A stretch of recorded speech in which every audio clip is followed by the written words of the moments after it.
Friends, ఈ video నచ్చినట్లయితే ఈ వీడియోని లైక్ చేయండి, సబ్స్క్రైబ్ చేయండి. విశాలాక్షి హాల్లో కూర్చొని ఉంటే అప్పుడే దురంధర అందరూ కూడా హాల్లో నిల్చొని ఉంటారు. అప్పుడే దురంధర చాలా ఆశ్చర్యంగా, మీరు అప్పచెప్పిన క్లీనింగ్ పని విశాలాక్షి పూర్తి చేసేసిందంట అని చెప్తూ ఉండటంతో అదెలా సాధ్యం అని నయనిని షాకింగ్గా ప్రశ్నిస్తూ ఉంటాడు. అవును, అదెలా సాధ్యం అని సుమన కూడా అంటుంది.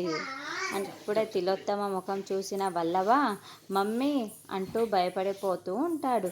రే, ఏంట్రా నీ ముఖం ఇలా ఉంది అని తిలోత్తమ కూడా వల్లభ ముఖాన్ని చూసి చెబుతూ ఉంటుంది.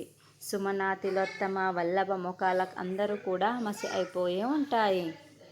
అలా అక్కడక్కడ మసి రాసుకొని ఉండటంతో అందరూ వాళ్ళ ముగ్గురు షాకింగ్గా చూస్తూ ఉంటారు.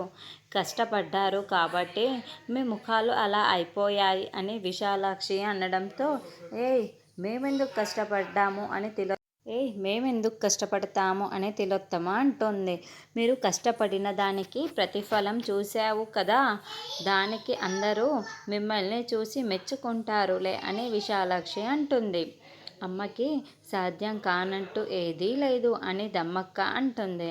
అప్పుడే స్టీల్ సామాను, ఇత్తడి సామాను అన్నీ కూడా బాగా శుభ్రమైపోయి ఉంటే వాటి మీద ఒక దుప్పట కప్పేసి ఉంటారు. అప్పుడే దమ్మక్క అక్కడి నుంచి వెళ్ళిపోయి ఆ దుప్పటి తీసేసి ఉంటుంది. అవన్నీ తలతలలాడిపోతూ మిలమిలా మెరిసిపోతూ ఉంటాయి. ఇక వాటినన్నింటినీ చూసి అందరూ నోరు తెరిచి చూస్తూ ఉంటారు.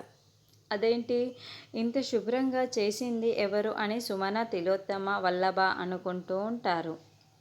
విశాలాక్షికే కదా మనం ఈ పని అప్పజెప్పింది, కాబట్టి ఇవన్నీ విశాలాక్షియే చేసిందా, ఇంత త్వరగా ఎలా సాధ్యం అని దురంధర కూడా ప్రశ్నిస్తూ ఉంటుంది.